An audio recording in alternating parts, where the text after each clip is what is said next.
Good day to all. Good day to all. Um, so this is another one of my Wednesday lives. Um, this this channel will start filling up with playlists and well thought out videos and shares of relative information or information that I um,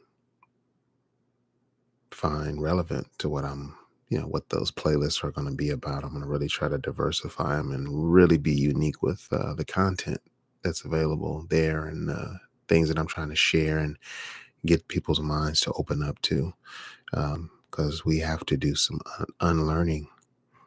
Um, we have to do some unlearning. So the topic of this video, or the title of this video, is Slaughterhouse Conditioning.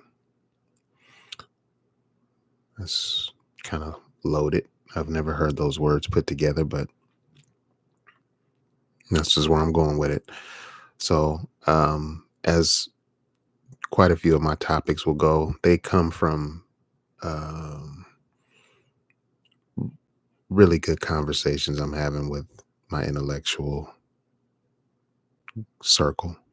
I don't really talk to many, but the few I do talk to, we talk deep and we talk heavy. That's what I'm into. That's what I like to do. I'm always trying to do some mental exercises with people and see what they're made of and what's about and where we can evolve and push each other to something greatness and actually come up with something original and new and not just sit up there talking about stuff that we already kind of know we've talked about, but actually have a conversation to a level where it evolves to something brand new, like a new invention comes out of the conversation. That's what I'm talking about. So, slaughterhouse mentality. I'm kind of coining that phrase. Basically, uh, the slaughterhouse mentality is thinking about the mental state of our meat supply, uh, the stress and strains, the unnatural things that they're being exposed to, and how those stresses can pass on to us. That's basically what I'm talking about. Um, I want to give a a disclaimer because this is a video that would kind of fit the topic of health. It's about thinking and really outthinking and unlearning some things that we've kind of, mm, I think, things that we've just kind of made the truth. Um, but they're unproven. So this is unproven. Also, this is a theory. But I have an example, and I just want to give some thought to that. So, uh, you know, if you were to take a lobster, to my understanding, and you had some boiling water, and you put that lobster in the water tail first, if I'm correct, the lobster will make a screaming sound for, like, bloody murder. And once you submerge it and cook it and bring it up and you eat the meat, it will not be sweet. It will be tainted from that energy right before the death. The whole composition of the meat changes in a matter of seconds and moments, as if you take it and put it in head first. Um, you put it in head first, it goes down, it cooks. And because it went brain dead before it actually felt pain, I'm guessing uh, the meat is kept in a state of sweetness and deliciousness, and all that happens and it transfers right through. So just that stress before death can change the composition of the meat. So that example is what eventually really got me thinking further and further. How deep could this really go? Um, and like I said, this is going into the playlist of Wednesday Lives because this is a Wednesday Live. As usual, I'm doing this at a very odd time, and I'm not saying that's the reason I don't have anybody in my life, but I'm not a hot commodity yet. And once I find my circle and my team of people who enjoy the intellectual exercise of that, maybe I can get some company. But until then, I'll just do these off the cuff and just keep them coming. So um, let's take this pretty deep. Let's go, layers of the human body, which is like, I guess we would start at the bone marrow. And then, of course, from the bone out through the muscle and flesh layer all the way to the skin and out. And then, of course, there's other layers where there's blood and things like that. But in general, I believe we start from the bone marrow and eventually we shed off as dead skin. And it's just a constant process that's like always happening. So we're always becoming new. And if we keep toxins and things away from ourselves long enough, our bodies will actually regenerate themselves. I've heard there's an actual amount of time that you can find certain organs will completely restore themselves if given the time in the cleanliness of the environment, possibly in a state of fasting.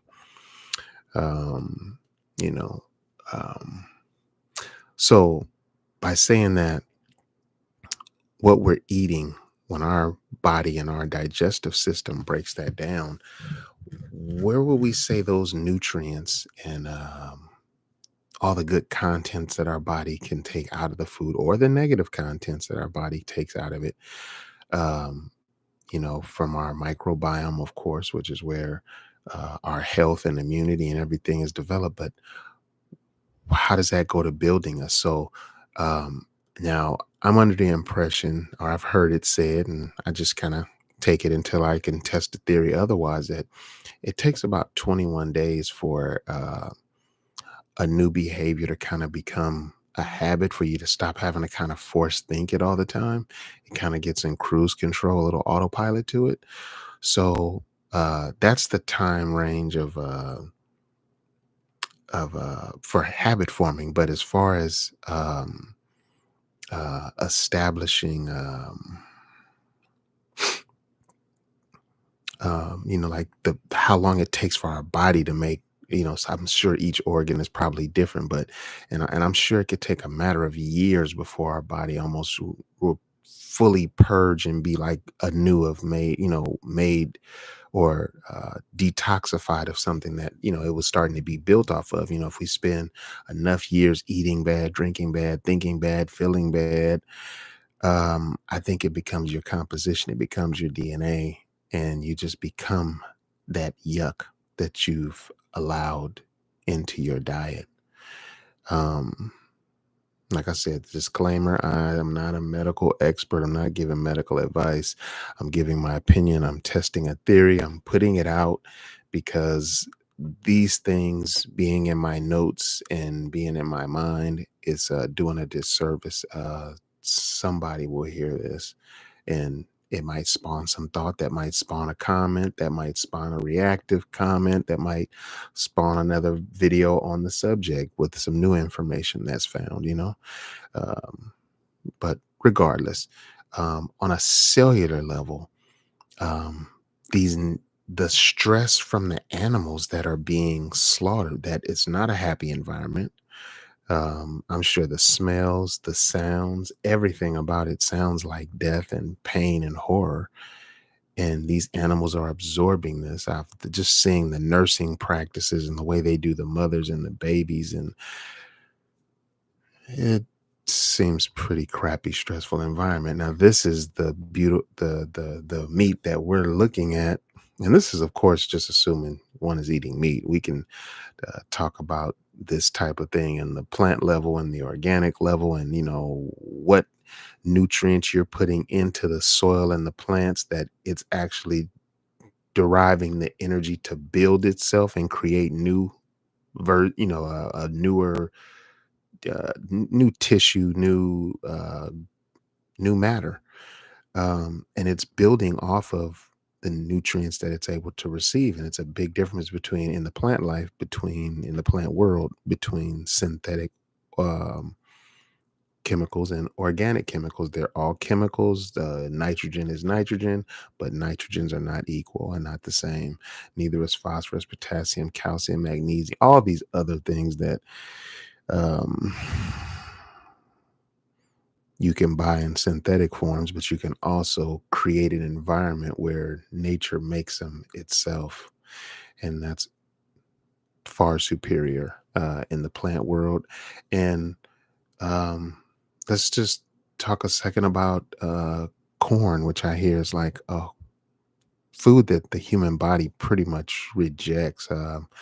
The way we all eat corn, all of us, it basically passes all the way through our digestive system and keeps its form. So, which means like we really didn't break it down at all. So, our body can't really break corn down, seems like.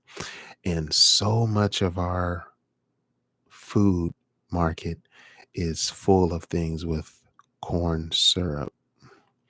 So, we're putting that corn that our body rejects in a different form and kind of forcing our bodies to take something that it naturally seems to resist. Maybe that's something else. But anyway, this is about slaughterhouse conditioning. Let's stick there and let me not try to wander too far.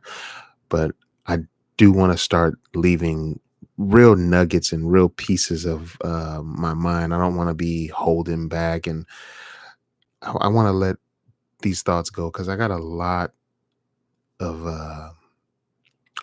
a lot more stuff, a lot different subjects and playlists I want to get into. So I want to really dig into these, but this one's gonna fall under the category of Wednesday Live, not a health. This won't be in the health um, playlist, okay? Um, but if we're the stress somehow that these animals are living under, and then we're ingesting them, the stress can pass. Now, um, protein, all the animals, including ourselves, that eat other animals and consider that, oh, we're doing that for protein. Those animals that we're consuming, quite often, a lot of the animals that lions, prey on, and all these meat eaters, they're gigantic herbivores, and they really don't eat meat. They're vegetarians. They completely get whatever they're built off of is coming from plants.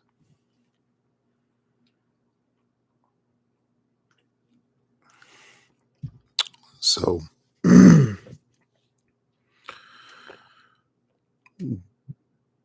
so somehow the protein that the first animal, the herbivore, is getting from the grass or the grazing that it's doing, the vegetarian, the the vegetation, excuse me, is transferring through its meat into the carnivores, which sometimes is us, sometimes is of course animals and the ones that prey on them. Excuse me. And it's transferring. So who's to say that stress that would be incurred isn't transferring also? Um, you know, um, I'm not going to venture far, but I just want to mention this. I think the end of human civilization is represented in seedless fruits. And I'll go deeper into that at another time. But the most beautiful thing about vegetables and fruits is encoded in them in some way or another is all the information needed to reproduce and make much more of it. which in most fruits is the seeds. Some things require you to know how to take a cutting and put it, reroot it and stuff like that. But you can make all this stuff grow and live again. There's so much stuff in the supermarket. You can go and just cut pieces of it off and put it in soil and put a little dome over it and actually get another plant going. Um, the amount of, let me see, I got something right here. The amount of things you can do with food. I have some lemon seeds in here. Probably can't see them much because I have so many cantaloupe seeds in here. But um, you know, I have a little bit of a seed hoarding issue, and I'm just really that's my thing. So I was recently given a chance to get at some nice lemons, and I'm gonna take these lemons because they're I got this. I took this right off of a tree, and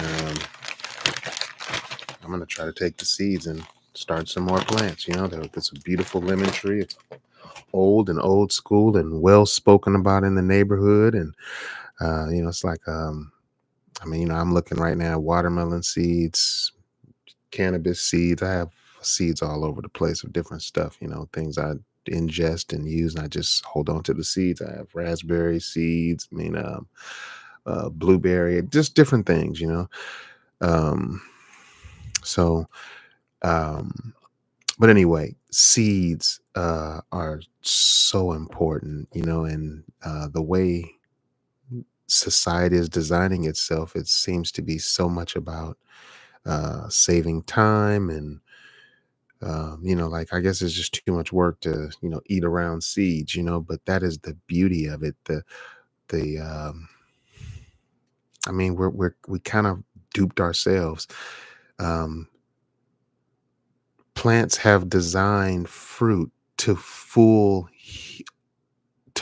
us that consume it into sharing and spreading it around. They can't walk, but all the things that come and eat the sweet treats that they produce, which are filled with the genetic information or the DNA or the seeds required to make more of them, is inside of that.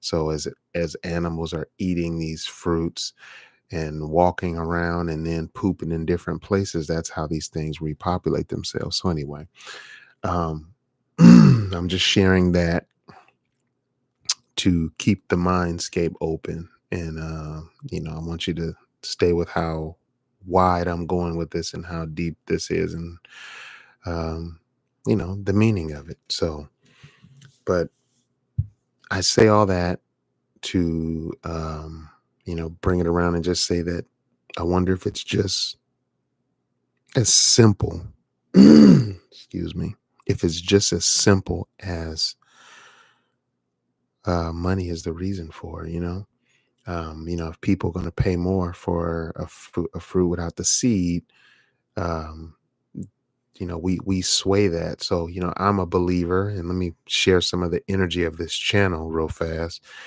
I'm a believer that the power is with the people, and we are the power. So, our behavior, as minute as it might seem, our behaviors, our buying habits, the things that we choose to spend our money, we create the demands.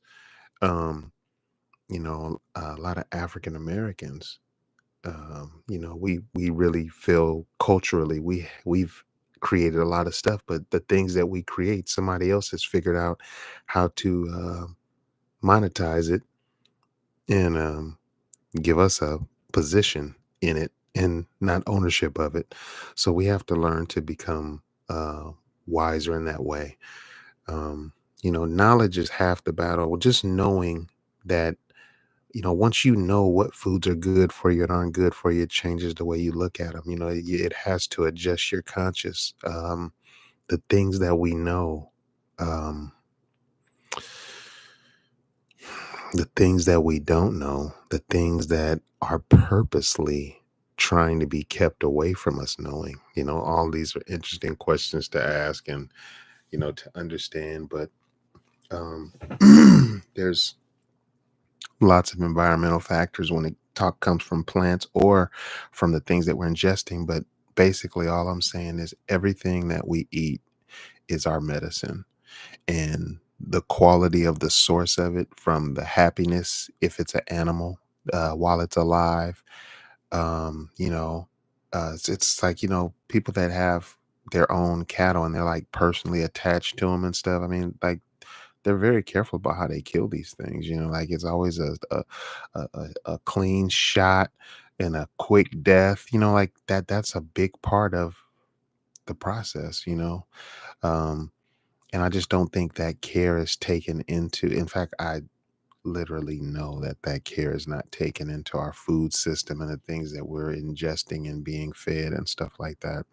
And most of the stuff we're eating is not food. It's a food like product, lots of chemicals to change the texture and the feeling of it, and the all this stuff. And who knows what these things are going to do down the line. But our human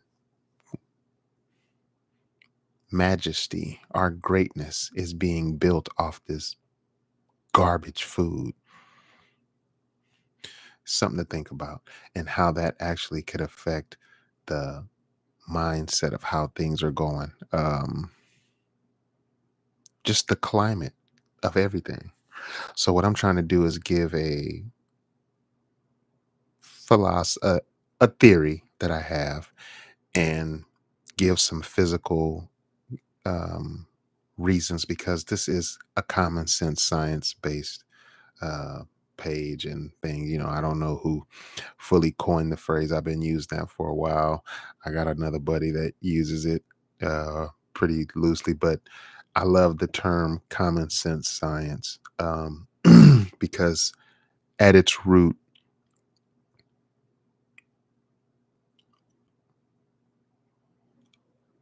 the more you can make sense of, the better clarity you're going to have from something, of course. So taking complex things and making them simple is the act of mastery. That is, when you're mastering stuff, you don't have to no longer use the big, long, drawn out words trying to impress and oftentimes scare people away from even challenging what you know, because you're just talking so technical and stuff. Because when you really understand something, you can break it down to a 10-year-old child very easily, very easily, if you're a master of something. Because once you gain mastery, these complex things become simple and they become common sense and understanding. So you're putting the things together much differently than somebody that's being wowed by the greatness, the giganticness of something. So anyway, I'm gonna wrap this video up right here. Thanks again. This is just my Wednesday live. This is my therapy session. This is where I'm just venting and releasing and letting some ideas go. And hey, subscribe, give me a like, listen to it, and critique in the comments. I I appreciate that. So, anyway, with that, I'm going to sign off. This is Nurturing of Our Humanity.